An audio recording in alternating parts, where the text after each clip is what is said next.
Voilà, donc la semaine dernière, on a eu un aperçu général du discipulat, de certains principes qu'on retrouve dans le discipulat. L'objectif, c'était aussi qu'on puisse comprendre déjà, dans un premier temps, pourquoi c'est important de penser en termes de formation de disciples quand nous sommes l'Église de Jésus-Christ. Pourquoi c'est important de penser en termes de formation des disciples et ce que ça apporte à l'Église quand on développe une telle conscience, une telle mentalité, une telle façon de voir et de comprendre ce que nous sommes, la nature de l'Église, comment l'Église doit être, comment l'Église doit opérer en ce qui concerne la formation des disciples. Et dans ce développement, il y a eu deux aspects sur lesquels je vais m'attarder aujourd'hui, dans lesquels on va entrer un peu plus en détail et puis être un peu plus pratique. Dans le développement que j'ai fait la semaine passée, j'ai parlé de être disciple, j'ai dit soyons des disciples et puis également faisons des disciples. Voici les deux choses dont nous allons parler. Et puis bien sûr, c'est conformément à ce que les Écritures nous disent, notamment notre passage de base, Matthieu 28, le verset 19, « Allez, faites de toutes les nations des disciples ». C'est le Seigneur qui parle dans les derniers moments de sa présence physique auprès de ses disciples. Il leur donne donc cette mission, « Allez, faites de toutes les nations des disciples », les baptisant au nom du Père, du Fils et du Saint-Esprit. Et le verset 20, « Enseignez-leur à garder tout ce que je vous ai prescrit, et voici je suis avec vous tous les jours jusqu'à la fin du monde. » Donc, allez et faire des disciples. Et d'en faire des disciples, on les baptise et puis ensuite on leur enseigne à garder tout ce qui a été prescrit par le Maître. Ce sont ces deux composantes-là qu'on va voir, notamment être disciple et puis ensuite faire des disciples. Le but du discipulat, si on veut le rappeler, c'est la croissance individuelle. Le but pour lequel on fait des disciples, c'est la croissance, c'est d'amener la croissance, d'amener les frères, les sœurs à grandir dans la foi, à grandir dans leur relation avec le Seigneur.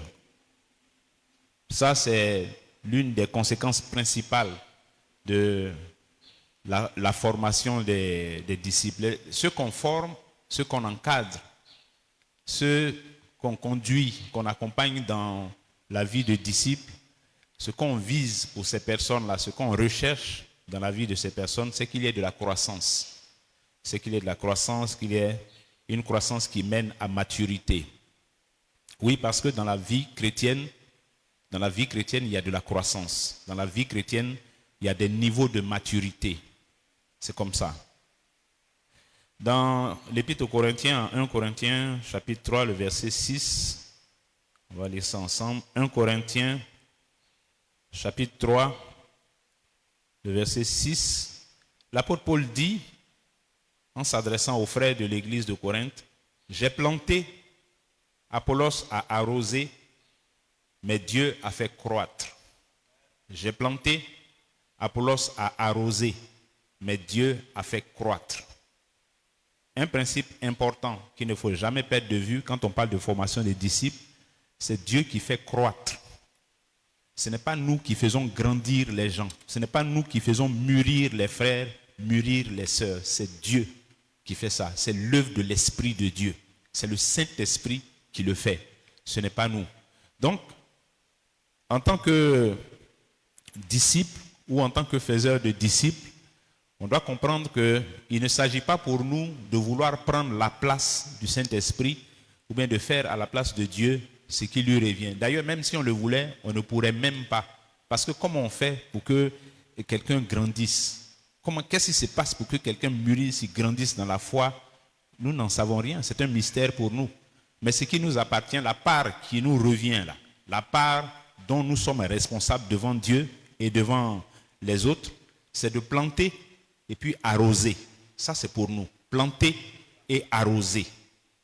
Notre part, c'est d'être des Paul et d'être des Apollos pour les autres. D'être des planteurs et des arroseurs pour les autres. Dans la vigne du Seigneur, dans la vigne qui s'est plantée là, dans la vigne qui est là, le rôle que nous avons à jouer, c'est le rôle de personnes qui vont planter, des personnes qui sont des ouvriers. Dieu est le propriétaire de la vigne. Nous sommes des ouvriers qui l'embauchent. Il nous embauche pour qu'on travaille dans sa vigne. On vient, on va planter, on va arroser, tout ça. C'est lui, Dieu, qui va faire grandir, qui va faire croître. Mais en même temps, une des conséquences de ce principe de planter, arroser, pour que Dieu fasse croître, c'est que Dieu fait de nous des collaborateurs dans son œuvre. Il nous associe à son œuvre. Il fait de nous des collaborateurs. Et c'est en ça que nous sommes ouvriers avec Christ. Nous sommes ouvriers avec Christ en ce sens que quand nous plantons et que nous arrosons, c'est à ce moment que Dieu fait croître. Si nous ne plantons rien, que nous n'arrosons rien, rien ne va croître. Dieu ne va pas faire croître. Est-ce que ça veut dire que Dieu n'a plus la puissance de faire croître? Si. Si. Ce ne sont pas nos absences ou bien nos paresses ou nos manques d'engagement qui vont faire que Dieu sera dépouillé de son pouvoir et de sa puissance. Non, ça ne le dépouille de rien du tout. De rien du tout. Mais le fait est que puisque nous ne plantons pas et nous n'arrosons pas, eh bien, il n'y a rien à faire croître. Vous voyez, Dieu est prêt à faire grandir. Il est prêt à faire mûrir. Dieu est prêt à faire produire la semence qu'il met entre nos mains. Il est prêt à faire ça. Mais il faut qu'il y ait des personnes pour planter et pour arroser. Il faut qu'il y ait des personnes pour planter et pour arroser. Si nous voulons voir Dieu faire grandir, faire croître. Et dans la formation des disciples, celui qui est le formateur, celle qui joue le rôle de formateur, eh bien, c'est celui-là qui plante et qui arrose. C'est celui-là qui plante et qui arrose, que Dieu utilise pour planter et pour arroser. Et puis maintenant, ce que tu as fait, le travail que tu as fait, la façon dont tu as fait avec le frère, avec la sœur, avec le jeune converti, la jeune convertie, la façon dont tu as fait avec lui, tu l'as encadré de tout ce dont il avait besoin. C'est dedans que Dieu fait grandir maintenant. Que Dieu fait grandir. C'est comme ça. Amen. Donc ça, c'est la première chose. Le but du discipulat, le but de l'encadrement des frères et des sœurs dans l'église, c'est de les faire mûrir, de les faire grandir, de les faire passer d'un niveau de maturité à un autre niveau et à un autre niveau, d'un niveau de croissance à un autre niveau et à un autre niveau et à un autre niveau, ainsi de suite. La deuxième chose, c'est que, justement au regard du principe de planter et arroser pour que Dieu fasse croître, la responsabilité des anciens convertis dans l'église, c'est d'aider les nouveaux à progresser dans leur foi. La responsabilité des anciens convertis dans l'église, c'est d'aider les nouveaux à progresser dans leur foi. Ça, c'est une responsabilité qui est sur notre tête dès l'instant où Dieu nous a ajoutés à l'église. C'est une responsabilité qui est sur notre tête. Nous avons la responsabilité d'aider les nouveaux à progresser dans leur foi. Mais quand on dit ça, comme ça suppose que les anciens convertis eux-mêmes ont quelque chose à transmettre. C'est ça, la condition. Celui qui est un ancien converti, une ancienne convertie, moi, dès que tu as 6 mois même de conversion, tu es un ancien converti déjà. Celui qui est un ancien converti, une ancienne convertie, pour pouvoir remplir cette mission, pour assumer cette responsabilité efficacement, il faut que lui-même ou elle-même ait quelque chose à transmettre. Il faut que tu aies quelque chose à donner, à communiquer à quelqu'un d'autre. Il faut que tu aies quelque chose à partager avec l'autre. 2 Timothée 2:2. Paul dit à Timothée, ce que tu as reçu de moi, confie-le à des gens fidèles qui soient capables de l'enseigner aussi à d'autres. Donc, quelqu'un a reçu et puis il confie à un autre qui lui aussi doit être capable de transmettre à l'autre. Notre responsabilité en tant qu'anciens convertis, c'est de pouvoir transmettre ça. C'est cette transmission-là. C'est cette transmission de personne à personne. Cette transmission de anciens convertis à nouveaux convertis. Nouveaux convertis deviennent anciens aussi, à leur tour, ils transmettent aux nouveaux convertis qui vont arriver après eux. C'est cette transmission-là qui permet que le message de l'évangile puisse demeurer et qui permet également que dans l'Église, l'esprit de l'Église puisse être préservé et qu'il puisse prévaloir d'année en année, de génération en génération. Et puis l'Église reste dans l'accomplissement de sa mission. Donc, oui, bien-aimés, nous sommes tous appelés à transmettre quelque chose à quelqu'un. Nous sommes tous appelés à transmettre quelque chose à quelqu'un, à un niveau ou à un autre, dès l'instant où Dieu nous a ajoutés à son Église. Et pour ça, il faut que nous ayons quelque chose à apporter. Il faut que notre bagage soit consistant. Il faut qu'on ait quelque chose dans notre bagage qu'on va partager, qu'on va transmettre. Et quand je dis ça, je ne parle pas de grandes connaissances sophistiquées de la parole de Dieu. Je ne parle pas de ça. Si Dieu permet que tu aies des grandes connaissances sophistiquées, alléluia. Il a permis que, à côté de Moïse, qui se plaignait devant Dieu et qui donnait comme argument, je n'ai pas la parole facile. Adonai, je n'ai pas la parole facile, tu veux que j'aille parler à Pharaon? Eh bien, Dieu a mis à côté de lui quelqu'un qui a la parole facile, son frère Aaron. Il dit, c'est pas grave, comme toi tu n'as pas la parole facile, Aaron là, lui, il a bouche, il sait parler.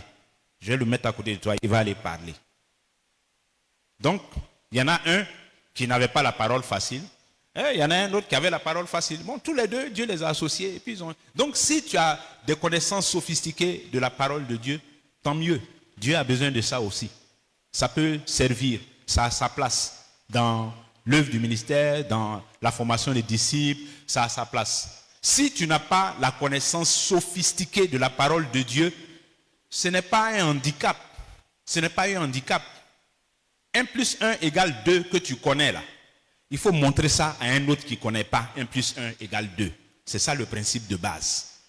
Pendant que tu es en train de chercher à ajouter à ton 1 plus 1 égale 2, 2 plus 2 égale 4, pendant que toi tu es en train de chercher à comprendre 2 plus 2 égale 4, tu connais déjà 1 plus 1 égale 2. 1 plus 1 égale 2 que tu connais là. Dieu veut que tu puisses montrer ça à un autre qui ne connaît même pas 1 plus 1 égale 2 là. Il faut lui montrer ça aussi. Amen. Chacun à son niveau doit avoir quelque chose à transmettre. Donc la responsabilité des anciens que nous sommes, c'est ça. C'est ça aussi.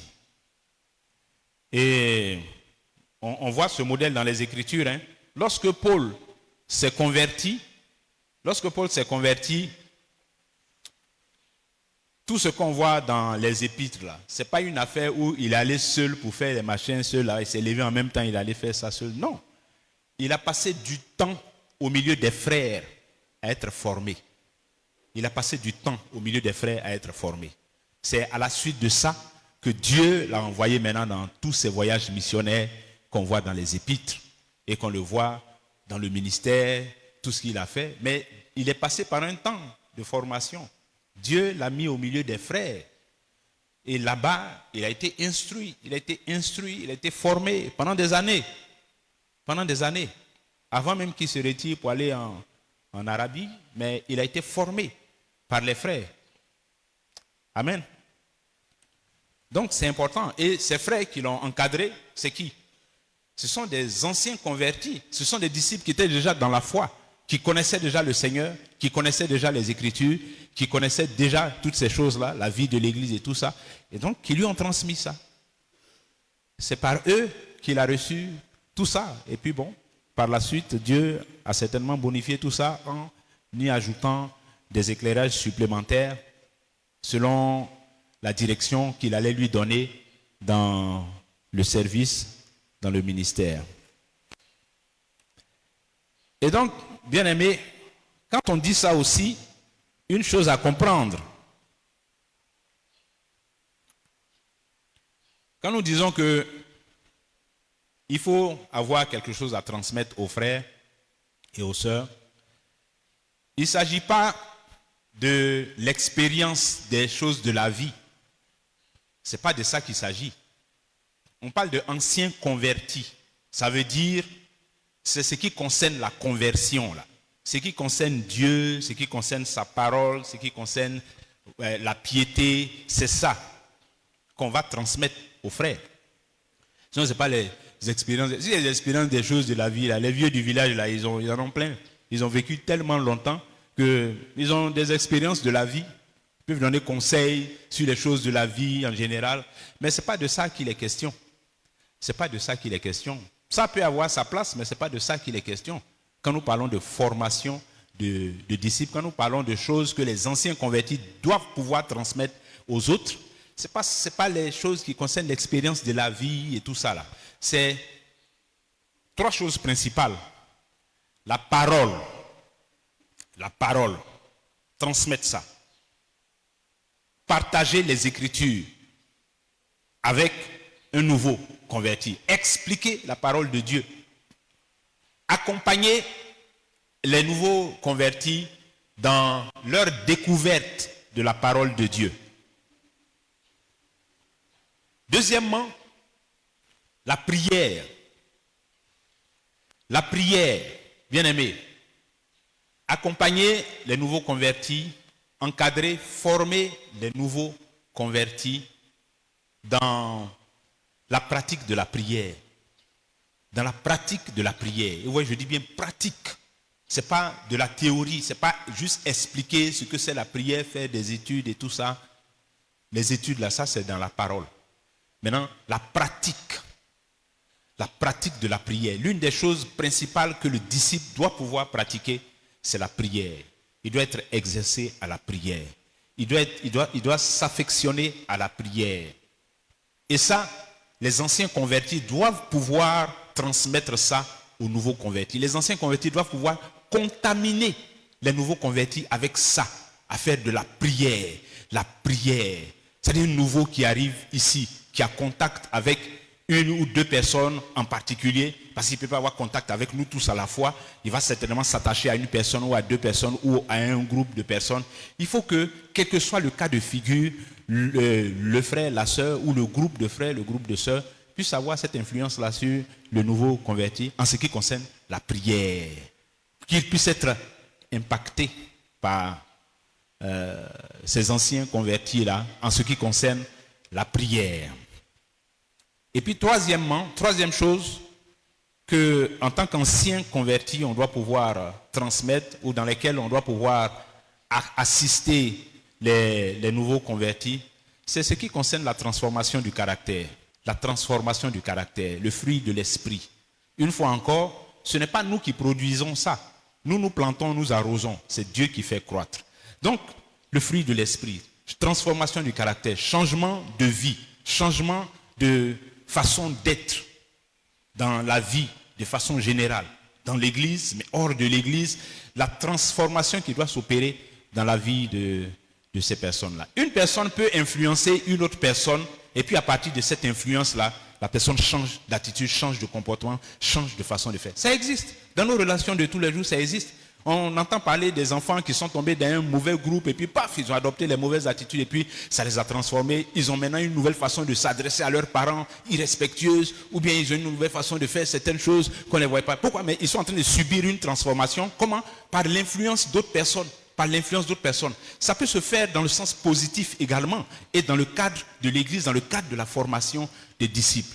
Donc, influencer les nouvelles personnes en tant qu'anciens, mais dans le sens positif pour que ces personnes-là puissent recevoir la lumière de Christ à travers notre exemple, à travers le modèle que nous représentons, à travers la façon dont nous interagissons avec ces personnes-là, la façon dont on est avec ces personnes, que ça puisse être utilisé par le Saint-Esprit pour faire croître, pour faire changer, pour transformer la vie de ces personnes-là. Amen. En principe, c'est un processus dans lequel nous devrions être passés nous-mêmes. Parce que nous parlons de être disciple pour faire des disciples. Être disciple pour pouvoir faire des disciples. Donc, ça suppose que c'est un cheminement par lequel nous-mêmes nous devons être passés ou alors par lequel nous devrions chercher à passer. Amen. Voilà, donc c'est dans ces trois dimensions-là que, en tant qu'anciens chrétiens, nous devrions pouvoir aider les frères. Quand nous disons que nous voulons faire des disciples, c'est ça. C'est ça principalement. D'autres choses peuvent apparaître là-dedans, mais l'ossature, la nervure centrale, c'est ça. La parole, la prière, et puis la transformation du caractère pour produire le fruit de l'esprit. Et vous voyez, cette réflexion que nous sommes en train de partager ce matin, en tant que l'Église de Jésus-Christ, c'est une réflexion dans laquelle on va trouver des questions importantes. Mais des questions que nous devons pouvoir regarder en face et puis honnêtement. Chacun de nous. Parce que c'est notre responsabilité individuelle qui est convoquée ce matin-là. C'est notre responsabilité individuelle qui est interpellée ce matin. Et l'une de ces questions lourdes, c'est par exemple de savoir quel genre d'église nous voulons être. Oui, je pense que c'est une question qu'on doit maintenant mettre devant l'église. Ça ne doit pas rester dans le cœur du pasteur lui seul. Oui, le pasteur prie, c'est son ministère, il prie, il y a une vision qu'il a pour l'église, etc. Nous-mêmes, église là, quel genre d'église on veut être devant le Seigneur? Quel genre d'église nous voulons être? C'est une question importante. Et c'est une question qu'il ne faut pas banaliser parce que c'est une question à laquelle tu dois répondre. C'est une question à laquelle chacun de nous doit pouvoir répondre honnêtement devant Dieu. Honnêtement. Pas pour faire plaisir à quelqu'un ou bien pour fâcher quelqu'un, non. Mais honnêtement. Quel genre d'église voulons-nous être au juste? Lisons ensemble Éphésiens chapitre 5, le verset 27. Parce qu'en réalité, pour répondre à cette question, et pour bien répondre à cette question, il faut l'apprendre autrement.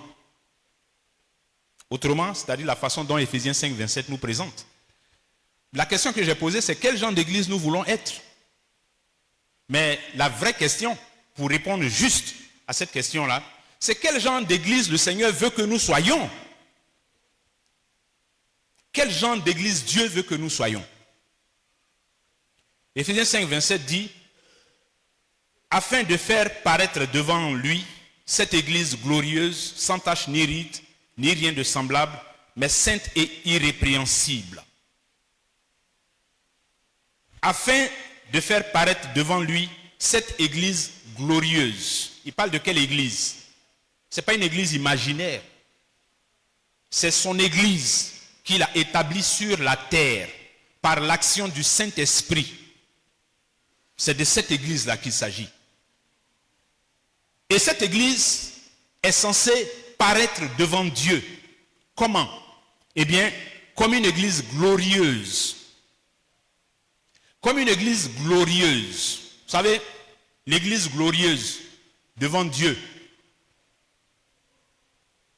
Les choses qui frappent aux yeux là. Les choses qui frappent aux yeux par la bouche de Samuel, nous savons que ce n'est pas ça que Dieu regarde. C'est l'homme qui regarde ce qui frappe aux yeux. Dieu regarde au cœur. Donc, l'église glorieuse que Jésus-Christ prépare pour qu'elle paraisse devant son Père au temps convenu, c'est une église glorieuse. Et cette gloire de l'église bien-aimée, ce n'est pas les choses matérielles qui vont impressionner Dieu. Ce n'est pas quand on sera dans l'opulence que Dieu va être impressionné. Non, ce n'est pas ça qui va l'impressionner. Jésus-Christ, notre Seigneur, pendant qu'il marchait ici, il a eu affaire à des gens qui sont très riches, mais ça ne l'a pas impressionné. Au contraire même, il a confondu les riches là. Vous vous souvenez le jeune homme riche qui est venu Et puis, qui a demandé, maître, que dois-je faire pour être sauvé? Et puis, il lui a dit, qu'est-ce qu'il y a écrit dans la loi? Tu aimeras le Seigneur. Il dit, j'ai fait tout ça. Il dit, ok, c'est vrai, tu as fait tout ça. Maintenant, va, vends tout ce que tu as, distribue aux pauvres et puis viens. Ça, c'est une leçon que Jésus voulait lui donner et donner à ceux qui l'écoutaient aussi. Et quand Jésus a dit ça, le cœur du jeune homme riche là s'est attristé. Pourquoi? Mais parce que son cœur était attaché à ses richesses. Jésus n'a pas été impressionné par la richesse du gars. Au contraire, Jésus lui a montré le danger pour lui-même. De toute façon, il a mis son cœur dedans là. Comment c'est dangereux pour lui. Par contre, il y a des gens qui ont manifesté une certaine foi. La Bible dit que Jésus a été étonné. Des gens ont manifesté une certaine foi. Et puis le Seigneur a dit, même en Israël, je n'ai jamais vu une telle foi. C'est ça qui impressionne Dieu. Si on peut parler comme ça. L'église glorieuse de Jésus-Christ qu'il prépare là, c'est une église qui doit impressionner Dieu comme ça. Sur les choses que Dieu regarde pour être impressionné. Amen. Sans tache, ni ride, ni rien de semblable, mais sainte et irrépréhensible. Voilà l'église qui impressionne Dieu. Voilà l'église qui ressemble à Dieu. Voilà l'église que Jésus-Christ veut présenter au Père. Et voilà l'église que nous devons aspirer à être. Voici la mesure que nous devons nous appliquer. Pas autre chose. Pas une mesure à peu près, une église, on va se débrouiller, une église, on va s'arranger. Non. La mesure à laquelle nous devons nous mesurer en tant que l'église de Jésus, c'est ça qui est ici. On va se mesurer à ça. Et notre marche progressive, c'est dans cette direction-là qu'elle doit s'orienter en tant que disciple du Seigneur Jésus-Christ. La mesure de la stature parfaite de Christ. La manifestation et l'exercice des ministères dans l'église a pour objectif le perfectionnement des saints jusqu'à ce que nous soyons parvenus à l'état d'homme fait, à la mesure de la stature parfaite de Christ. C'est ça notre mesure. Donc c'est dans cette direction que nous devons nous orienter. C'est ça qu'on doit rechercher. C'est ça, bien aimé. Donc, faire des disciples, être une église de faiseurs de disciples et de disciples, eh bien, c'est désirer être une église comme ça, comme les Écritures décrivent là. Désirer ça. Quel genre d'église nous voulons être? Ça doit être ça. Le genre d'église que le Seigneur veut que nous soyons. C'est ça que nous voulons être. C'est ça que nous devons désirer être de tout notre cœur. Matthieu 6, 33. Quand nous serons en train de faire ces choses, cherchez premièrement le royaume et la justice de Dieu, alors tout le reste suivra. Alléluia. L'ordre normal. Bien. Quand nous prenons par exemple Philippiens chapitre 2, le verset 15, il est dit, afin que, alors on va lire à partir du verset 4, il dit, faites toutes choses sans murmure ni hésitation, afin que vous soyez irréprochables. Il parle à qui? Il parle à l'église qui est à Philippe. Il est en train de parler aux sœurs et aux frères de l'église de Philippe. Ok? Donc il dit à l'église, il faut que vous soyez irréprochables et purs. Il faut que vous soyez irréprochables et purs. Il faut que vous soyez des enfants de Dieu irrépréhensibles au milieu d'une génération perverse et corrompue, parmi laquelle vous brillez comme des flambeaux dans le monde. Vous voyez comment Paul est en train de décrire encore l'église. C'est le même Paul qui parlait dans Éphésiens. C'est lui qui nous parle encore ici de l'église. Comment l'église doit être. Quelle est la mesure que Jésus-Christ applique à son église? Ensemble, individuellement, irréprochables, purs, irrépréhensibles, au milieu d'une génération perverse et corrompue, parmi laquelle nous brillons comme des flambeaux. Voici le genre d'église que nous devons vouloir être. Le genre d'église pour lequel nous devons pleurer devant le Seigneur. Nos cœurs doivent saigner devant Dieu parce que nous voulons être une église comme ça. Une église comme ça. Est-ce que ça se réalise du jour au lendemain? Non, non, non. Ça ne se réalise pas du jour au lendemain. Ce n'est pas qu'on a dormi aujourd'hui, demain on se réveille et puis on a une église comme ça. Non. Mais ça commence par désirer, aspirer, soupirer après ça. Prier, pleurer devant le Seigneur et puis ensuite agir, vivre, faire, poser les actes qui vont permettre que brique sur brique, cet édifice glorieux et radieux, irrépréhensible, puisse sortir de terre et puis paraître devant le Père et que son nom soit glorifié. Alléluia. C'est ça notre appel, bien-aimé. C'est ça notre vocation. C'est notre mission commune, ensemble. C'est la direction dans laquelle Dieu nous oriente. Maintenant, comment est-ce qu'on arrive à ça? Comment on fait pour devenir une église comme ça? Comment? Vous-même, vous notez que ce n'est pas une petite mesure. Hein. Parfois, la mesure est tellement élevée que ceux qui n'ont pas compris que nous, on plante, on arrose et que c'est Dieu qui réalise ça, on se décourage. Et on se dit, qui peut faire comme ça? C'est quelle église qui peut faire comme ça? Mais qui peut faire comme ça? Individuellement, mais qui peut faire comme ça? Mais si, Paul n'est pas bête, il n'est pas fou. S'il a dit, c'est parce que c'est faisable. C'est pour ça qu'il a dit. Et c'est faisable parce que ce n'est pas une œuvre humaine. Ce n'est pas une œuvre de l'homme. Il y a la part que l'homme fait, planter, arroser, et puis il y a la part que Dieu apporte, qui est de faire croître ce qui aura été planté et arrosé par l'homme. Donc, ça nous fait comprendre, bien aimé, l'ampleur du travail. Le travail de ça, là, est beaucoup. Hein? Le travail de ça, c'est pas de la blague. C'est pour ça que, quand certains sont dans l'église et qu'ils vivent leur vie dans l'église d'une façon qui ne ressemble pas à cet objectif-là, bon, c'est compliqué, quoi. C'est-à-dire, c'est une telle personne, on la voit immédiatement comme un poids mort dans le système, dans le travail. Parce que ça, là, ce niveau, cette dimension de l'église, là, on ne l'atteint pas en dormant. On ne l'atteint pas en se contentant de la médiocrité, de l'à peu près. Non. Et c'est une interpellation individuelle à chacun de nous. On ne peut pas être une église de ce calibre par Jésus-Christ si nous ne faisons pas ce qu'il y a à faire en termes de planter et de arroser.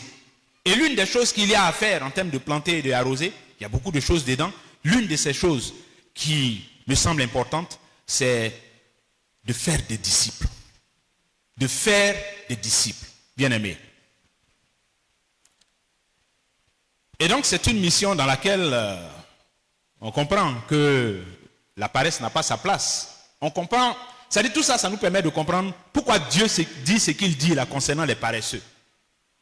Pourquoi Paul disait, soyez fervents d'esprit, ayez du zèle et non de la paresse, soyez fervents d'esprit, servez le Seigneur. Mais parce que c'est ça, c'est être fervent d'esprit là qui peut permettre d'atteindre ça, de se rapprocher de ça.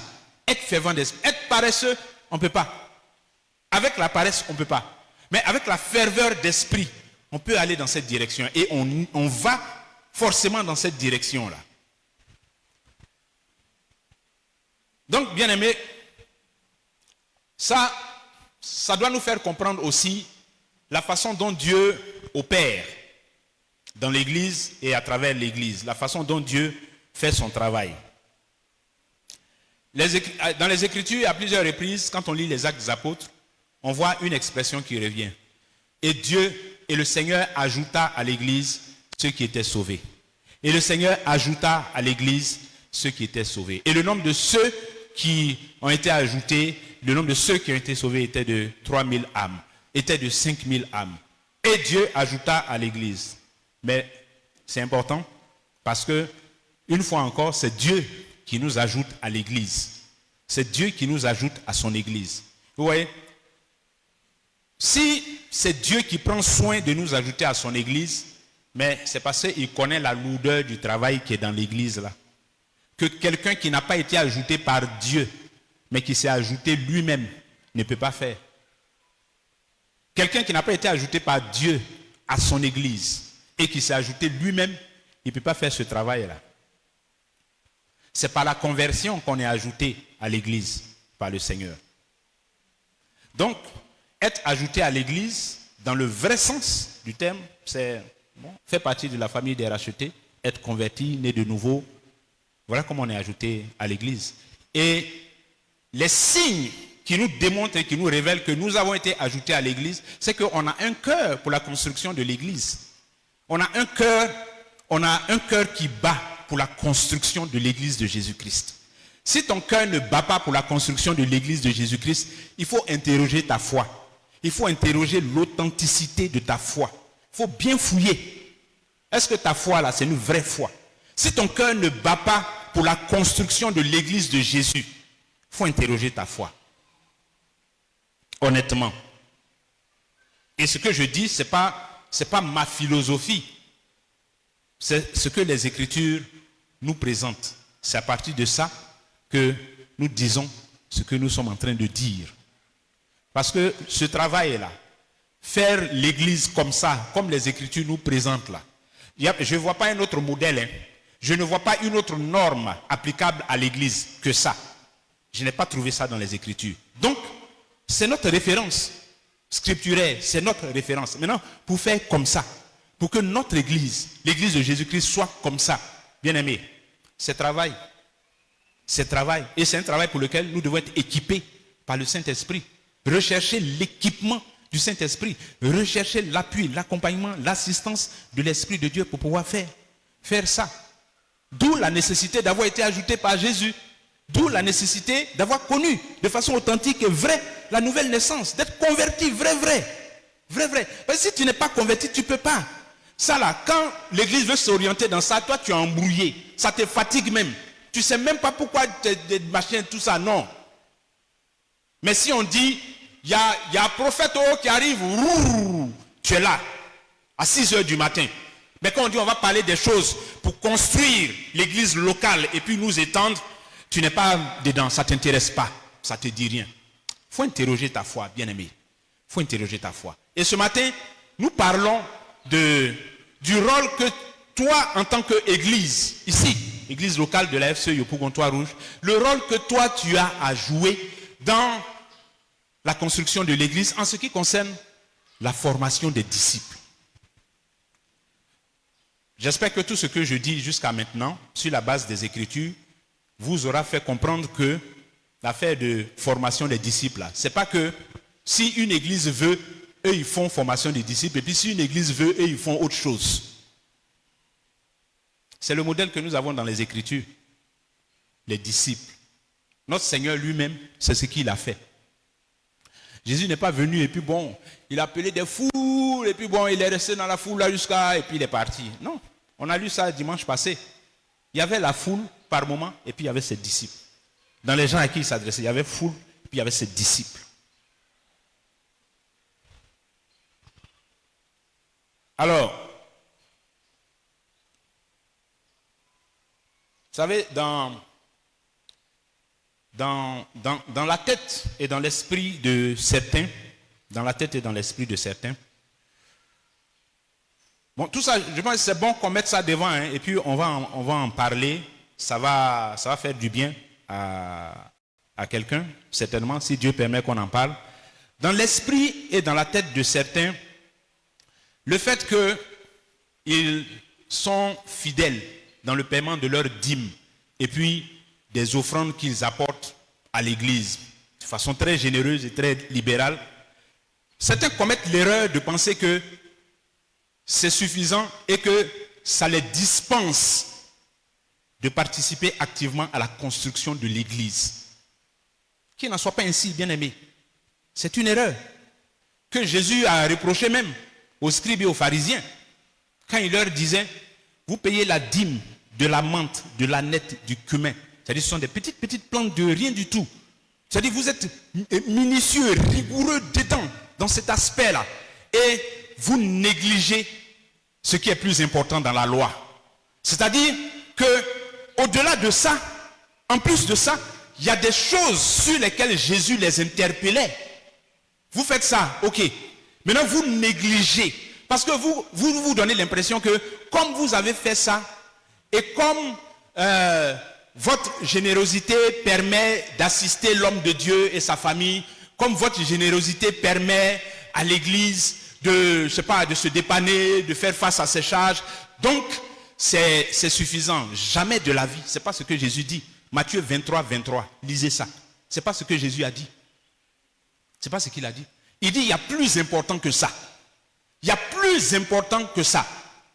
La justice, la miséricorde, la fidélité, la tempérance, la bénignité, etc., etc., qui sont des piliers sur lesquels l'Église se construit, sur lesquels une Église durable se bâtit.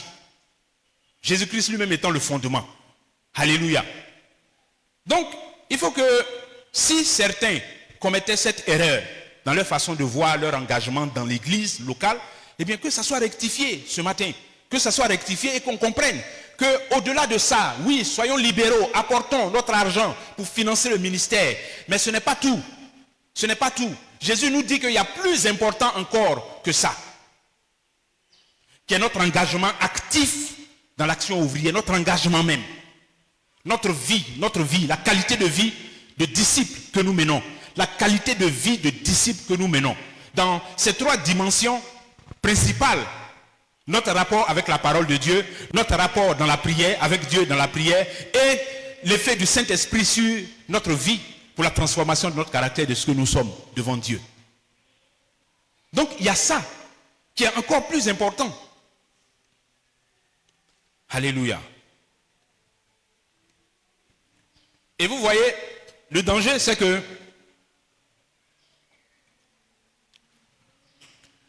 si nous ne sommes pas une église qui encadre systématiquement des nouveaux qui arrivent au milieu de nous, après que nous les ayons évangélisés, vous savez ce qui va se passer? On va faire de l'entassement. On va faire de l'entassement. On va se superposer ici les uns aux autres, se superposer, mais il n'y aura pas de qualité au milieu de nous. Il y aura de la quantité, oui, mais il n'y aura pas de qualité. Alors que la quantité, la vraie, doit découler de la qualité. Ça veut dire quoi? Regardez ce que le Seigneur a fait. Quand le Seigneur est arrivé, c'est Jésus.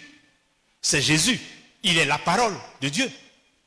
Il aurait pu aller dans le temple ou se mettre sur une montagne, la montagne des Oliviers, matin, midi, soir, et puis appeler les foules, enseigner, appeler les foules, parler, appeler, dénoncer, appeler, et puis toujours il y a les foules derrière lui, toujours il y a les foules. Il aurait pu faire ça.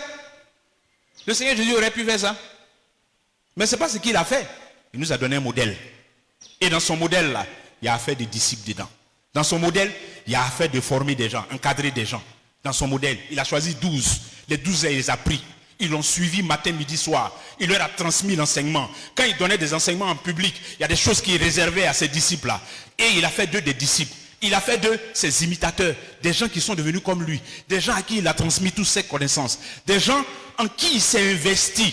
De sorte que quand il est parti, bien aimé, à partir de ces 11 là, ces 12 moins 1, regardez toute l'histoire de l'église. C'est parti de ceux-là. Toute l'histoire de l'église, dans les siècles qui ont suivi, c'est parti de ceux-là. Des Pierre, Jacques, Jean, etc. Ensuite, d'autres générations sont arrivées avec les Paul, les Étienne, les Philippe, et puis d'autres générations les ont suivis. Et l'histoire de l'église s'est construite de cette façon. Bien aimé. Mais Jésus est parti de quoi? Il a encadré des gars. Il a pris des gars qu'il a encadrés. Il les a mis sous son bras ici. Il les a encadrés. Il les a encadrés. C'est de cette qualité initiale-là qu'est sortie la quantité. Alléluia. Oui, bien aimé. Ce que nous disons ce matin est important. Et ça m'amène à la question suivante.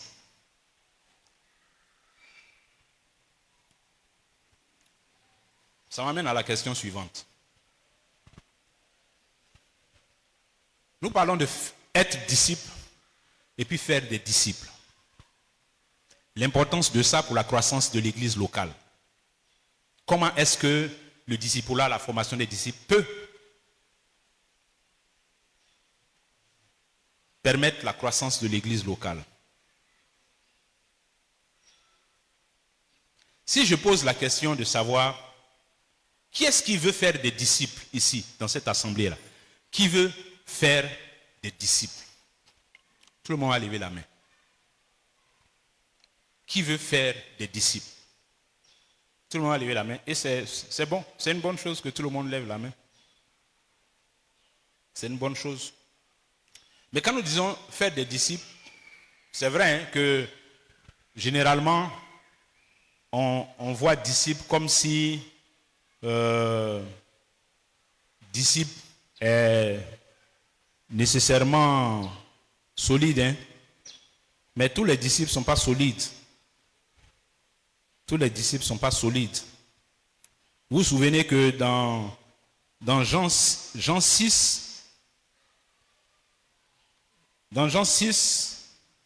le Seigneur a eu un échange avec ses disciples. Il a eu un échange avec des gens qui étaient ses disciples. Les gens avec qui le Seigneur parlait là, ce n'étaient pas des gars comme ça. La Bible les appelle ses disciples. J'essaie de retrouver ça. Et donc, c'était ses disciples. Il ne faisait partie de ses disciples.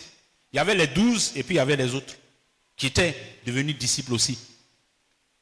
Mais quand Jésus leur a donné les paroles qu'ils ont trouvées trop dures, là, plusieurs ont fait demi-tour. Ils ont dit, si c'est comme ça, on ne te suit plus. Ça veut dire qu'ils le suivaient avant. Ils faisaient partie de ses disciples.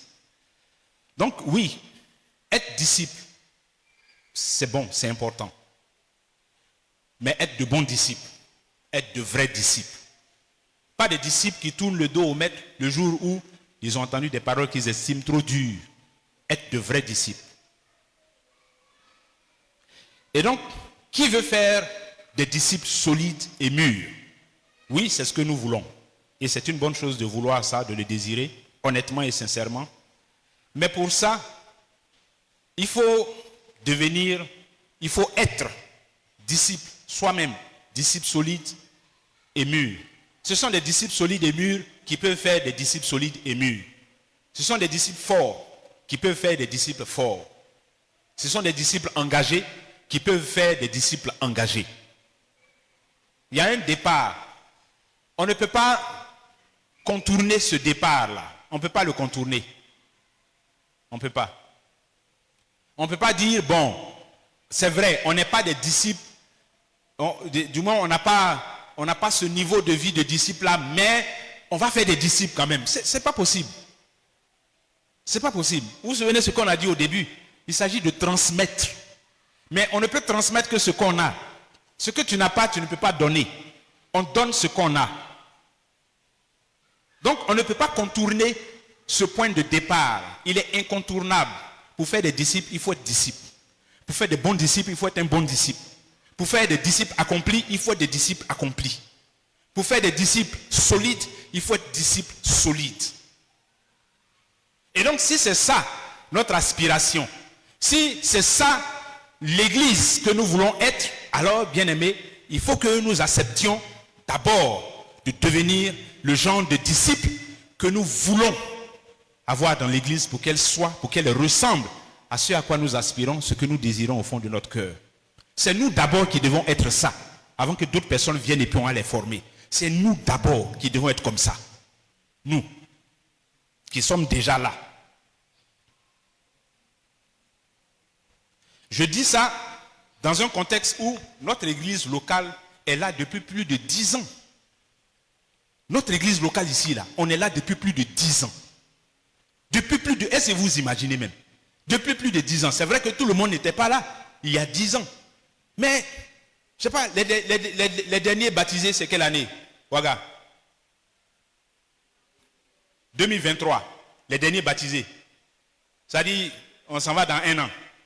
Les derniers baptisés. Oui.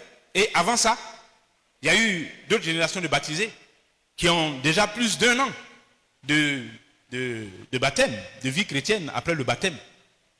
Oui. Donc on est là il y a longtemps. On est dedans il y a longtemps. On est en train de vivre la vie de l'église il y a longtemps. Bien aimé. Ça aussi ça compte. Il faut qu'on ait ça à l'esprit. Il faut qu'on ait ça à l'esprit. C'est-à-dire qu'il ne faut pas qu'on ait une mentalité erronée de... On a comme si on avait tout le temps. On a tout le temps. Non, on peut mourir demain. On peut mourir demain. On peut mourir la nuit là même. Donc, on n'a pas tout le temps. La Bible nous encourage à racheter le temps. Donc on n'a pas tout le temps. Il ne faut pas qu'on se comporte comme si, c'est-à-dire, on sait que dans les 5 prochaines années, on sera encore là et puis Dieu va permettre que... Non, non. C'est tac-tac, c'est demain. Qu'est-ce qui se passe demain pour l'église? L'église va où demain? Je fais quoi dans l'église demain? Je suis qui dans l'église demain? En tant qu'ouvrier, je fais quoi dans l'église demain? C'est demain. Ce n'est pas dans 1 mois, 10 mois. C'est demain là.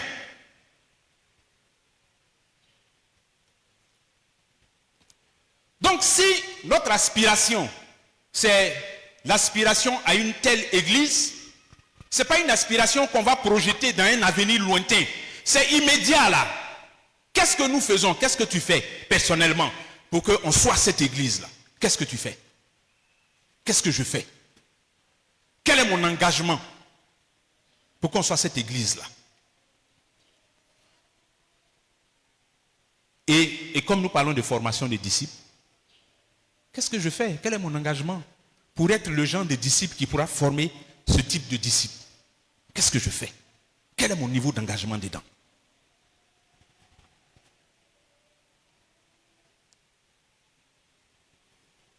J'ai indiqué tout à l'heure 3 éléments principaux, même s'ils ne sont pas exclusifs, mais principaux. Devenir un bon disciple, être un bon disciple, c'est qu'est-ce que la parole de Dieu représente pour moi? Quelle connaissance j'ai de la parole de Dieu? Donc, la parole. Quelle connaissance j'ai de la parole de Dieu?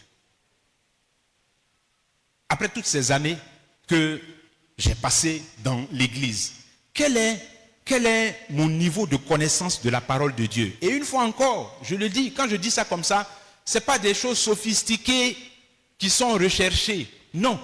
Il y a une connaissance de base. Une connaissance de base qu'il faut avoir au moins. C'est sur cette base solide-là que d'autres choses peuvent être construites. Mais si tu n'as pas cette connaissance de base-là, tu vas être dans les hésitations, les balbutiements, les choses à peu près. Il semble que tu connais, mais tu n'es pas sûr que tu connais. Est-ce que c'est ça, c'est pas ça? Il semble que tu peux expliquer, mais tu ne connais pas, c'est ça. Dans les choses floues, approximatives, quand tu n'as pas cette connaissance de base. Donc, la parole. J'en suis où concernant la parole? Moi qui suis baptisé depuis combien de temps? Moi qui fréquente l'église, qui suis dans l'action ouvrière, qui suis engagé dans la vie de l'église, j'en suis où avec la parole de Dieu? J'en suis où? Qu'est-ce que je sais dire? Qu'est-ce que je peux dire par l'Esprit de Dieu concernant la parole de Dieu? C'est important. Est-ce que je sais me nourrir de la parole de Dieu? Est-ce que je suis capable moi-même d'accompagner quelqu'un dans sa connaissance, dans sa découverte de la parole de Dieu? Et ça, c'est à différents niveaux. Peut-être à la maison, en tant que parent, peut-être à la maison, en tant qu'enfant, en tant qu'aîné, devant mes plus jeunes, en tant qu'époux. La parole de Dieu. J'en suis où? La prière.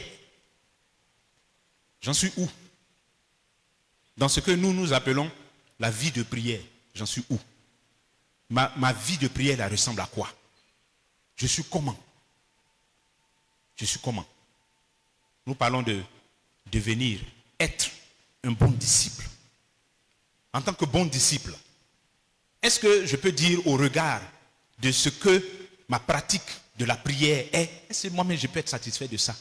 Pour dire que oui, c'est ça. J'en suis où? J'en suis encore aux choses élémentaires. Le niveau élémentaire par lequel j'ai commencé quand j'étais converti et qui était le niveau normal parce que j'étais nouveau. Est-ce que je suis toujours là-bas? Si oui, il faut qu'on évolue de là-bas. Si oui, il faut qu'on sorte de là pour aller explorer autre chose encore dans la vie de prière, plus étendue, plus profonde, plus développée, plus dense, avec plus de volume dans la prière. On parle de être un bon disciple, on ne parle pas de disciple à peu près. Et puis, le caractère, ce que je suis, l'effet de la parole de Dieu sur moi, l'effet de la prière sur moi, l'action du Saint-Esprit, quand j'ai ces deux choses-là qui sont actives et qui sont agissantes dans ma vie, ça amène quelle action, quel impact du Saint-Esprit sur ma transformation, sur mon changement, ma transformation, sur la façon dont Dieu m'émonde, il coupe ici, il enlève là, il me change, il me transforme dans mes rapports avec les frères, dans mes rapports avec les uns et les autres, dans mes rapports avec le travail, dans mes rapports, tout ça. J'expérimente quel niveau de transformation. J'expérimente quelle transformation. Mais je suis encore en train de me débattre dans les choses élémentaires de la foi. Encore en train de me débattre dans des défaites sur défaites devant le péché. Je suis encore dedans. Mais c'est des choses auxquelles il doit être remédié. C'est-à-dire c'est des choses qui doivent être réglées, qui peuvent être réglées, qui peuvent être réglées. Si on plante et qu'on arrose, ces choses-là peuvent être réglées. Quels sont ceux qui veulent faire des disciples solides, des disciples bien formés? Ceux qui veulent être des formateurs de disciples, et puis ils vont former des gens qui vont être solides dans la foi, dans la marche avec le Seigneur. L'exigence de ça, c'est que vous-même, vous devez être comme ça. C'est là que ça commence. Et ça, c'est incontournable. Vous-même, vous devez être comme ça. Maintenant, l'une des choses, pour être ou pour devenir un disciple de cette qualité, c'est de savoir se discipliner. L'autodiscipline, savoir se discipliner. Comme Paul disait, je traite mon corps durement, je fais ci, je fais ça, je m'impose moi-même des choses. L'autodiscipline, où il n'y a pas de gendarme derrière quelqu'un. Mais la conscience éveillée par l'Esprit de Dieu permet de se discipliner, de se surveiller soi-même et puis d'être rigoureux sur soi-même. C'est vrai hein, que plusieurs ont cette défaillance-là, hein, ne savent pas s'autodiscipliner, malheureusement. Ça existe. Mais on peut aider. On peut aider. Mais pour aider, il faut vouloir. C'est-à-dire, pour qu'on t'aide, il faut vouloir. Mais s'il n'y a pas de volonté, il n'y a pas d'aide possible. Hein. Comme dit l'adage, on ne peut pas... Je veux dire, le premier pas vers la guérison, c'est de se reconnaître malade. C'est les malades là qui vont vers le médecin, qui vont vers l'hôpital, et puis bon, ils parlent avec le médecin et puis on traite. Mais celui qui ne se reconnaît pas malade, bon, tu ne peux pas lui appliquer une thérapie. On parle d'autodiscipline. Autodiscipline. Celui qui ne sait pas se discipliner lui-même ne pourra pas prendre le temps de lire la parole de Dieu, parce qu'il ne sait pas se discipliner. Celui qui ne sait pas se discipliner ne pourra pas se donner un temps pour prier, parce qu'il ne sait pas se discipliner. Est-ce que vous comprenez? Donc c'est ça qui est derrière, l'autodiscipline. Là où il n'y a pas de discipline personnelle, il n'y a pas de force de discipline personnelle, tout le reste là ne peut pas être construit. Ça va couler comme ça. Donc, l'épreuve d'autodiscipline, ce n'est pas seulement pour révéler, hein, c'est pour vous mettre face à une difficulté que vous allez apprendre à dépasser. Que vous allez apprendre à dépasser. Toutes ces choses que nous avons entendues, elles seront profitables à notre Église. Elles seront bénéfiques à l'œuvre du Seigneur ici. Elles seront bénéfiques au ministère. Toutes ces choses-là. Elles seront bénéfiques au ministère ici, pourvu que nous les pratiquions. Pourvu que nous les pratiquions. Si c'est pour enseigner là, il y a trop. On peut enseigner jusqu'à... Mais un que tu as compris là, il faut le pratiquer. Un que tu as compris. Si tu as entendu 10, tu as pratiqué 2. Il y a un qui a entendu 50. Il a pratiqué 1. Toi qui as pratiqué 2 là, ça t'a été plus bénéfique que celui qui a entendu 50. Ce que nous avons entendu là, mettons ça en pratique. Ne laissons pas la paresse, la lourdeur, les faux raisonnements comme Jacques dit. Ne laissons pas ces choses-là nous retarder, nous lier, nous enchaîner, nous alourdir. Et puis on est là et puis on va raisonner, on va raisonner, on va raisonner. Et puis le temps s'en va. Le temps s'en va. Le temps s'en va et le ministère est là et l'église est là et la construction nous appartient. C'est notre responsabilité de bâtir, de construire ici avec le Seigneur. C'est notre responsabilité. Et ne nous retardons pas dans des faux raisonnements, dans des faux calculs. Ne nous laissons pas enfermer dans ce qui, malheureusement, a enfermé certains dans l'inaction, dans les distances, dans le refus de s'impliquer, dans le refus de passer à un autre niveau de zèle, d'engagement, de disponibilité, de bonne disposition à l'égard de l'œuvre du Seigneur.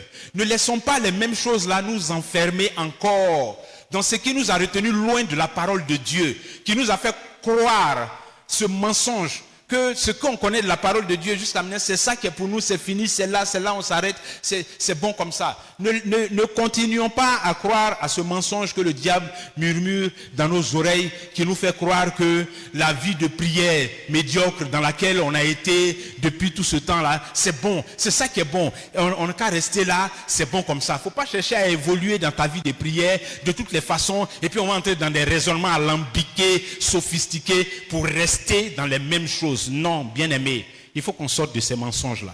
Il faut qu'on refuse d'entendre et d'obéir à ces mensonges-là pour passer à autre chose. Parce qu'il y a autre chose, hein. Il y a autre chose. Il faut qu'on passe à autre chose. Il faut qu'on avance à un autre niveau. Il faut qu'on avance à un autre niveau. L'alliance qui a été établie entre Dieu et nous par le sang de Jésus-Christ là, c'est une alliance dont le produit est notre multiplication. C'est une alliance dont le résultat est que nous soyons multipliés, que l'Église puisse s'agrandir, que l'Église puisse avancer, que l'Église puisse progresser, que des âmes se convertissent, que les gens viennent ici, qu'ils soient encadrés, qu'ils soient formés, que nous soyons une Église vibrante, où le Saint-Esprit est présent, où Dieu fait des prodiges, des miracles, où il y a des gens qui craignent l'Éternel, qui se détournent du mal, que nous soyons une Église dans laquelle la vérité triomphe, dans nos rapports entre nous, une Église sainte et irrépréhensible. Et nous pouvons être cette Église-là, bien-aimée, parce que c'est Jésus-Christ qui nous a dit ça. C'est ce que les Écritures nous présentent. C'est ce que l'apôtre lui-même a présenté comme description de l'Église. Et nous pouvons être une telle Église. Une Église dans laquelle les familles sont vibrantes. Parce qu'il y a la parole de Dieu dans les familles, dans les maisons. Il y a la prière dans les familles, dans les maisons. Les enfants sont formés, éduqués dans la parole de Dieu, dans l'esprit du Seigneur. Les familles vivent comme ça. Une Église dans laquelle nous sommes des frères et des sœurs, d'une manière authentique. Une Église dans laquelle il y a l'amour vrai, il y a la vérité, il y a la puissance de Dieu, il y a la force du Saint-Esprit. Une Église qui vit pour de vrai la sanctification, au milieu de laquelle n'importe quoi ne peut pas venir et puis prospérer. Et puis ça est là, et puis on est dedans, et puis on patauge là-dedans. Non, nous pouvons être une Église propre, sainte et irrépréhensible. C'est réalisable par l'Esprit de Dieu, bien-aimé. C'est faisable. Le Saint-Esprit est venu pour ça. Le Saint-Esprit est venu pour accomplir ça, pour mettre en place une telle église qui ressemble à Jésus. C'est ça l'église glorieuse de Jésus. Et nous pouvons être cette église-là. C'est nous que Dieu a ajouté à son église pour que nous fassions ce travail. Il n'est pas facile, c'est difficile, mais c'est pour ça que nous avons l'assistance du Saint-Esprit. C'est pour ça qu'il nous a été donné, bien-aimé. Disposons-nous. Jésus veut faire son travail. Le temps est arrivé pour que nous passions à autre chose. Pour que tu passes à autre chose. Pour que tu sortes des émotions. Pour aller dans la vérité de Christ, bien-aimé. Là où Jésus attend ses ouvriers, ses ouvrières. Là où Jésus attend ses commandos qui va former pour aller sur le champ de bataille, bien-aimé. Parce qu'il y a des choses à faire. Il y a beaucoup de choses à faire. Et on a trop dormi. On ne doit plus dormir, bien-aimé. On ne doit plus dormir. C'est maintenant, bien-aimé. C'est maintenant, les jeunes. C'est maintenant. C'est pas quand vous allez vieillir. C'est maintenant. C'est maintenant que la flamme doit embraser l'église. C'est maintenant. C'est maintenant que le zèle de la maison de l'Éternel doit nous dévorer. C'est maintenant, bien-aimés. Les pères, les papas, les mamans, tout ça, c'est maintenant que ça doit être fait. C'est pas après-demain, c'est pas dans 2 mois. C'est aujourd'hui que ça doit être fait. Quand le Seigneur parlait, il a dit, si vous entendez sa voix aujourd'hui, non, si ce n'est pas vos corps, il n'a pas dit demain. Il n'a pas dit aller réfléchir, méditer là-dessus. Et puis après demain, venez me donner la réponse. Il dit aujourd'hui, si vous entendez sa voix, n'endurcissez pas vos cœurs, bien-aimés. Laissons nos cœurs être ouverts, être touchés. Le Saint-Esprit veut bâtir son église. Une église vibrante de la gloire de Dieu. Le Saint-Esprit veut bâtir ça ici. Et il faut que nous nous disposions. Parce que c'est à nous qu'il appartient de planter et d'arroser pour que Dieu fasse croître. Alléluia.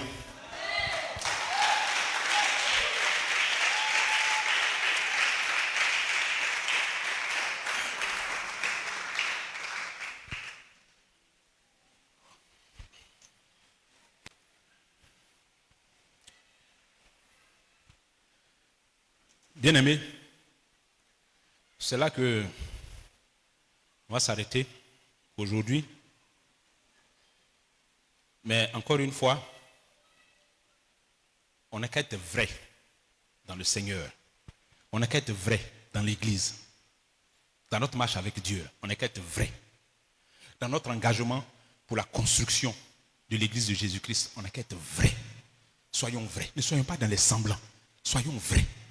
Quand tu sais que tu as une défaillance, vraiment, je veux être comme ça, mais vraiment, je sais pas. Il faut chercher le soutien. Il faut chercher le soutien. Soyons vrais. Désirons ça. Désirons être des gens zélés pour le Seigneur. Ce n'est pas mauvais. Au contraire, c'est ça qui est la vie normale dans l'église. Quand on est zélé pour les choses de Dieu, on fait propre. On ne joue pas avec œuvre du Seigneur. On ne joue pas avec ça. Si 2, 3, 5, 10 commencent à développer une telle mentalité dans l'église là, vous allez voir que ça va contaminer. Ça va contaminer. Mais si on a du laxisme, on a des choses comme ça, ce qui se passe, c'est que les autres aussi sont contaminés par ça. Autant ce qui est négatif contamine, autant ce qui est positif peut contaminer aussi. Donc, bien aimés, saisissons ça et puis faisons le travail du Seigneur comme ça doit être fait. Comme ça doit être fait dans la vérité. En tant que frères, entre frères, dans la vérité. Parlons-nous dans la vérité.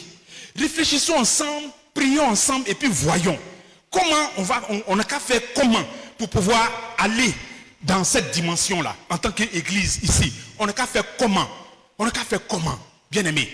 Se marcher dessus, on va se blesser, on va s'offenser, ça est toujours dans l'église. Donc c'est pas ça là qui va nous bloquer, ça est toujours dans l'église. Mais quand l'église est vibrante, bien aimé, l'Esprit de Dieu est présent. Et ces choses-là, il nous montre comment on règle ça.